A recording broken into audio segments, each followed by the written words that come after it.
तो भगवान श्री हरि के इस ध्यान को श्री सुखदेव जी महाराज ने राजा परीक्षित को समझाया।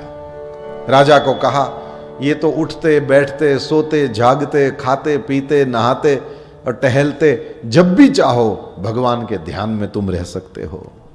भगवान के चरणों का ध्यान करो।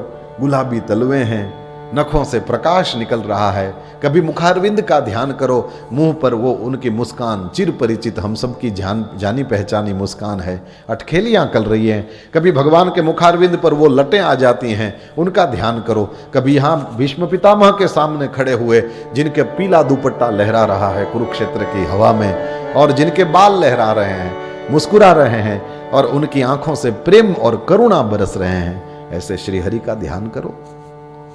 जो भगवान में ही रहते हैं वे भगवान ही हो जाते हैं।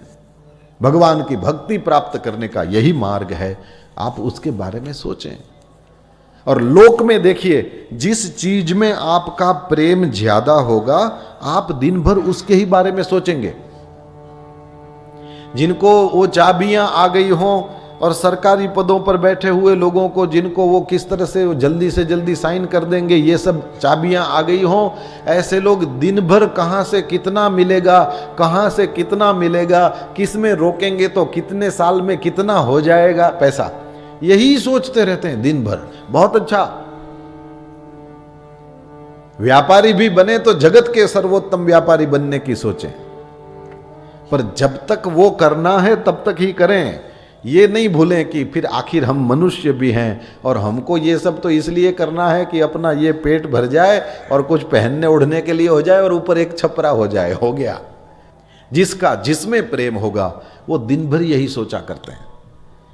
पढ़ने लिखने वाले बच्चों को देखिएगा, जो वास्तव में पढ़ने के लिए ही यहाँ पर आए हैं, केवल खाना पीना और इधर उधर घूमना और कहीं पूजा पाठ मिल जाए, कहीं से 100 रुपया मिल जाए, केवल इतना ही नहीं सोचते हैं। जो वास्तव में पढ़ने के लिए आए हैं, ये दिन भर कैसे पढ़ूं, क्या पढ़ूं, अपनी योग्यता को मैं कैसे ज़्यादा से ज़्यादा संवारूं, यहाँ से बाहर निकलूं उससे पहले मैं कुछ बन के निकलूं, यही उसकी सोच होगी। न केवल उसकी होगी, उसके दोस्तों को भी वो वही समझाएगा, छोटे बच्चों के पास बैठ कर के भी वही समझाएगा।